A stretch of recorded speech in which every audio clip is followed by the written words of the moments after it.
हरे कृष्णा। वात्सल्यामृत नोएडा में आपका स्वागत है। आज हम जया एकादशी की कथा को जानेंगे।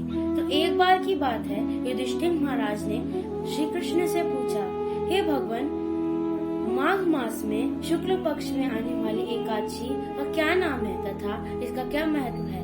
कृपया करके मुझे बताइए। तब भगवान श्री कृष्ण ने उनको जवाब दिया कि हे युधिष्ठिर, माघ मास में शुक्ल पक्ष की एकादशी को जया एकादशी कहते हैं और इस एकादशी का व्रत का पालन करने से ब्राह्मण हत्या जैसे घोर पापों का भी नष्ट हो जाते हैं और हमें कभी भी प्रेत योनि में जन्म नहीं लेना पड़ता। नंदनवन में उत्सव का माहौल था। सारे देवी देवता नृत्य कर रहे थे। गंधर्व मूल्यवान तथा पुष्पवती भी नृत्य कर रहे थे, परंतु वो अपने एक दूसरे के रूप के कारण इतने मोहित हुए कि उन्होंने सारी मर्यादाओं को भुला दिया। ऐसे व्यवहार को देखकर स्वर्गलोक के राजा इंद्र को बहुत क्रोध आया और उन्होंने उन दोनों को श्राप दे दिया कि तुम लोग स्वर्गलोक में जाओ और स्वर्गलोक से मृत्यु लोक में जाओ और वहाँ पे प्रेत योनि के रूप में जन्म लो। तब उन दोनों का पतन हुआ और वो सीधा मृत्यु लोक में आ गए और उन्होंने प्रेत योनि में जन्म लिया। तो उनका जो जीवन था वो बहुत ही कष्टदायी था और उनको बहुत ही सारी समस्याओं का सामना करना पड़ रहा था।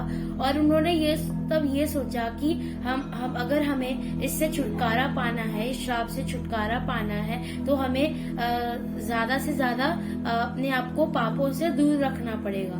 तब उन्होंने एक दिन उस दिन शुक्ल पक्ष की जया एकादशी का दिन था और उन्होंने उस दिन कुछ भी नहीं खाया और रात में वो एक पेड़ के नीचे जाके सो गए और इतनी ठंड के कारण वो सो भी नहीं पाए ठीक से और उनकी मृत्यु हो गई। लेकिन उन्होंने अनजाने में जया एकादशी का पालन किया, इसीलिए उन्हें अपनी प्रेत योनि से मुक्ति मिल गई और वो वापस देव योनि धारण करके स्वर्ग लोक में आ गए। तो जब वो वापस आए तब इंद्र देव ने जब उनको देखा तो वो बहुत ज्यादा चकित हो गए कि अरे, इनको तो मैंने श्राप दिया था, तो ये यहाँ पर कैसे आ गए? तब उन्होंने जाके उनसे पूछा कि बताइए, आप यहाँ पर कैसे आ गए? आपने ऐसे कौन सा विधि का पालन किया? ऐसा आपने क्या किया कि आपको मेरे श्राप से भी मुक्ति मिल गई? तब उन दोनों ने कहा कि हमने अनजाने में ही जया एकादशी का पालन किया था